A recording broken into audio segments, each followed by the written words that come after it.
Congress MLC Jeevan రెడ్డికి మంత్రి పదవి దక్కనుందా?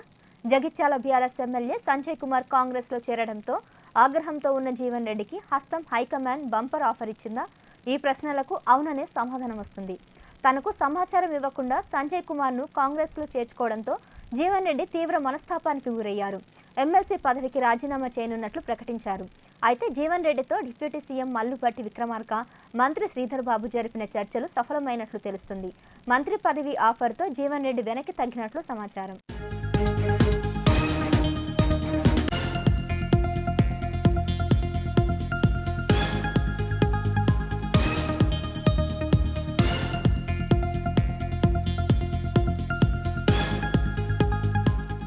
ఈ బ్రేకింగ్ కి సంబంధించి మరింత సమాచారం మా ప్రతినిధి భార్గవ్ అందిస్తారు. భార్గవ్, చెప్పండి, జీవన్ రెడ్డితో డిప్యూటీ సీఎం మల్లుబట్టి విక్రమార్క, మంత్రి శ్రీధర్ బాబు చర్చల అప్డేట్స్ ఏంటి? Exactly Sahasra. BRS MLA, Jagtial BRS MLA Sanjay Kumar Congress పార్టీలో చేరిన తర్వాత ఎమ్మెల్సీ జీవన్ రెడ్డి తీవ్ర ఆగ్రహంతో ఉన్నారు. జగిత్యాలకు సంబంధించిన కార్యకర్తలకు కూడా ఎలాంటి సమాధానాలు ఏం చెప్పాలి, నేను ఖచ్చితంగా నా పర్మిషన్ లేకుండా, నాకు ఇన్ఫర్మేషన్ లేకుండా పార్టీలో ఎలా చేర్చుకుంటారు అనే దాన్ని పెద్ద ఎత్తున ఆయన ముందుకు తీసుకొస్తున్నాడు. అయితే భట్టి విక్రమార్క కావచ్చు, మంత్రి శ్రీధర్ బాబు కావచ్చు, కొంతమంది ఎమ్మెల్యేలు, కాంగ్రెస్ పార్టీకి సంబంధించిన ఎమ్మెల్యేలు ఎమ్మెల్సీ జీవన్ రెడ్డి ఇంటికి వెళ్ళారు.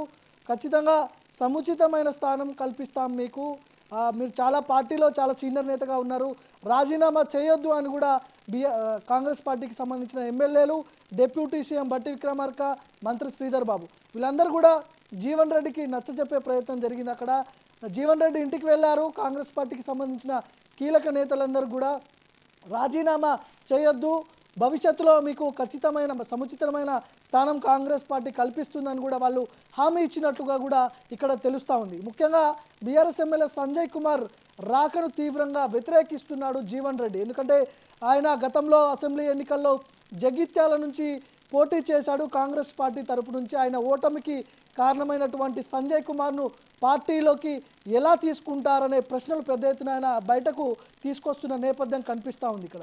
సో బీఆర్ఎస్ పార్టీలో ఉన్న ఎమ్మెల్యేలు అందరూ చేరడం వేరు, జగిత్యాలకు సంబంధించిన ఎమ్మెల్యే చేరడం వేరు. నేను పార్టీలో 40 ఏళ్ళుగా పార్టీకి కట్టుబడి ఉన్న చాలా సీనియర్ నాయకుడిని, నాకు ఇన్ఫర్మేషన్ లేకుండా పార్టీలో ఎలా చేర్చుకుంటారంటూ కూడా ఆయన రాజీనామా చేస్తా అంటూ కూడా ప్రకటించడం మనందరం కూడా చూసినాం.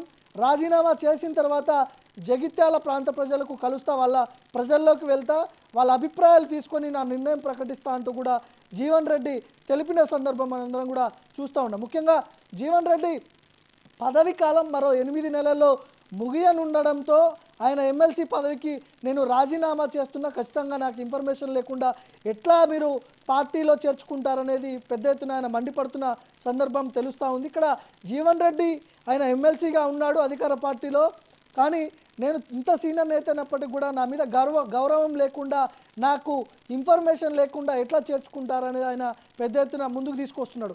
ముఖ్యమంత్రి రేవంత్ రెడ్డి ఒకవైపు ఆయన ఢిల్లీలో ఉన్న నేపథ్యంలో ఇక్కడ రాష్ట్ర నాయకులు, కీలక నాయకులందరూ కూడా ఇన్స్ట్రక్షన్స్ ఇచ్చిండు, ఖచ్చితంగా జీవన్ రెడ్డి రాజీనామా చేయొద్దని కూడా ఇక్కడ ఉన్నటువంటి మంత్రి శ్రీధర్ బాబు కావచ్చు, డిప్యూటీ సీఎం భట్టి విక్రమార్క వీళ్ళందరూ కూడా ఖచ్చితంగా రాజీనామా చేయొద్దు, మీరు వెళ్ళి మాట్లాడండి అని కూడా రేవంత్ రెడ్డి పంపించినట్టు కూడా తెలుస్తూ ఉంది. రాజీనామాకు ప్రస్తుతం ఆయన పొద్దున రాజీనామా చేస్తా అని చెప్పినప్పటికీ కూడా ఇప్పుడైతే ఆయన రాజీనామా వెనక్కి తీసుకున్నట్టుగా కూడా సో ఇప్పుడు ఆయన ఉదయం నుంచి రాజీనామా చేస్తానని మొండికేసి ఇప్పుడు సడన్గా రాజీనామా ఇవ్వకపోవడానికి గల కారణాలు ఏంటి అసలు?